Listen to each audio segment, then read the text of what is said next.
অশোকনগর পুর এলাকার জল যন্ত্রণা কাটাতে নয়া নিকাশি ব্যবস্থা। সোমবার নিকাশির কাজের শিলান্যাস করা হয়। কোচবিহারের শীতলকুচিতে তৈরি হবে সেতু।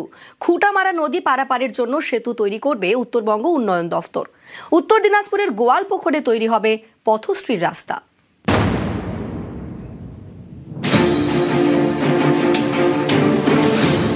উত্তর চব্বিশ পরগনার অশোকনগর কল্যাণগড় পুরসভা এই পুরো এলাকায় বর্ষার জমা জল জমে যায় বলে অভিযোগ। তাই বড় নিকাশি নালার দাবি ছিল এলাকাবাসীর। এবার তা তৈরি হতে চলেছে। সিদ্ধেশ্বরী কালী মন্দির থেকে বিদ্যাধরী খাল পর্যন্ত প্রায় 3.5 কিলোমিটার নিকাশি নালা তৈরি করা হবে। এর মাধ্যমে এলাকার জমা জল দ্রুত গিয়ে পড়বে বিদ্যাধরী খালে। বরাদ্দ করা হয়েছে প্রায় 5,98 লক্ষ টাকা। মাননীয় মুখ্যমন্ত্রীকে অনুরোধ করব। সোমবার গঙ্গাসাগর থেকে নিকাশি নালার কাজের শিলান্যাস করেন মুখ্যমন্ত্রী।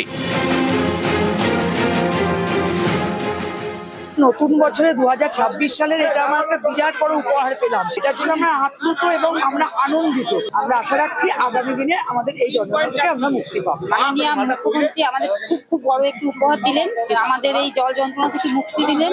আমরা ভীষণ ভীষণ খুশি। কোচবিহারের শীতলকুচি, এখানকার চানঘাট এলাকা দিয়ে বয়ে গিয়েছে খুঁটামারা নদী। এই নদী পেরিয়েই শীতলকুচি থেকে গোসাইহাটে যাতায়াত করেন কয়েক হাজার বাসিন্দা।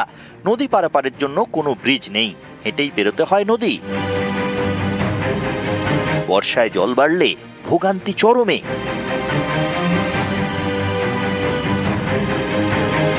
এই নদীর ওপর ব্রিজ তৈরি করবে উত্তরবঙ্গ উন্নয়ন দপ্তর। এর জন্য বরাদ্দ করা হয়েছে প্রায় 4,85 লক্ষ টাকা। মাসখানেক হলো ব্রিজ তৈরির কাজও শুরু হয়েছে। বৃষ্টি হলে বহু মানুষের উপকার হয়। এদিকে সামনে কলেজ আছে, বাচ্চা কাচ্চা কলেজ যেতে পারবে, সুবিধা হবে, সোজা হবে। এমন নাইলে ঘুর পথে যাইতে হয়। ব্রিজটা হচ্ছে তাতে আপনারা খুশি? এটা আমরা 100%। এটা ওই এলাকার মানুষের বহুদিনের একটা দাবি ছিল। প্রায় 4,85 লক্ষ টাকা খরচ করে এই ব্রিজটা করছে উত্তরবঙ্গ উন্নয়ন দপ্তর। আমরা আশা করছি আর 3-4 মাসের মধ্যে এই ব্রিজটা ওপেনিং হয়ে যাবে।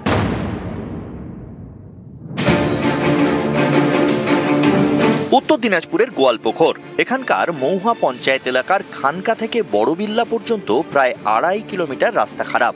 এই রাস্তা নতুন করে তৈরি করা হবে পথশ্রী প্রকল্পে। বরাদ্দ করা হয়েছে প্রায় 1,52 লক্ষ টাকা। সোমবার হয়ে গেল রাস্তার কাজের শিলান্যাস। অনেক বছর ধরে রাস্তা খারাপ ছিল। হসপিটাল বা স্কুল ছেলেরা মেয়েরা যায়, অনেক অসুবিধা ছিল এই রাস্তা। এখন অনেক খুশি আমরা। এখানে আমরা 2.5 কিলোমিটার রাস্তা উদ্বোধন করলাম। এটা 1.5 কোটি উপরের টাকা। আজকে যদি পদশ্রী না হতো তাহলে আমরা কাজ করতে পারতাম না। এখানেও আপনার জিসিবি লাগানো আছে, কাজ শুরু হবে। দারুণ ভাবে কাজ হবে, ভালো মতন কাজ হবে। নিউজ 18 বাংলা।